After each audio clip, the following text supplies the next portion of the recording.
Questo servizio è offerto da FDL Studio, siti internet per la tua azienda. Il primo esperimento di teatro all'interno del monastero di San Salvaro è perfettamente riuscito.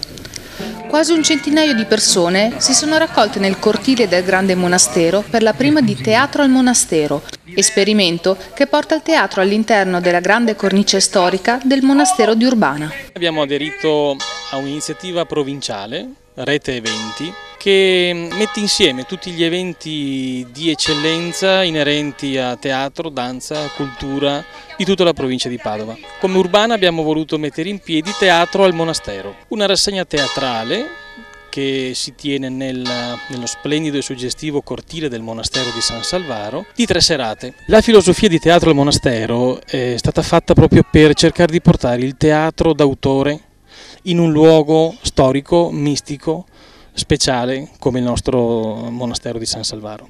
Crediamo che una rassegna di questo tipo, una rassegna di qualità, di livello, possa non solo promuovere Urbana, il San Salvaro e il monastero, ma tutto il territorio del Montagnanese. Il teatro è una rappresentazione splendida di arte e di cultura.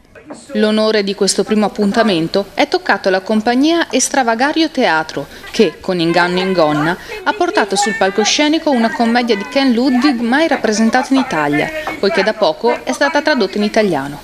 Una compagnia pluripremiata, una compagnia che lavora a livello nazionale e che ci allieterà con questa commedia divertente, complessa, complicata, tradotta tra l'altro dall'inglese solo dall'Estravagario Teatro, e solo loro la propongono in tutta Italia. La rassegna prosegue venerdì 1 luglio con la compagnia Prototeatro di Montagnana di Piero Dal Parà, dove rappresenterà Angelo, quel diavolo di Caravaggio. La rassegna si concluderà venerdì 8 luglio con la compagnia Teatro delle Lune che rappresenterà la commedia L'Incidente. Questo grande teatro all'aperto ha più di 1000 anni e ospita al suo interno un ostello ed il museo etnografico delle antiche vie. Il monastero è una struttura che oramai ha 1000 anni. I primi documenti risalgono al 1084, è stato convento con frati camaldolesi, scuola sacerdotum. Oggi la proprietà è dell'amministrazione comunale e della parrocchia.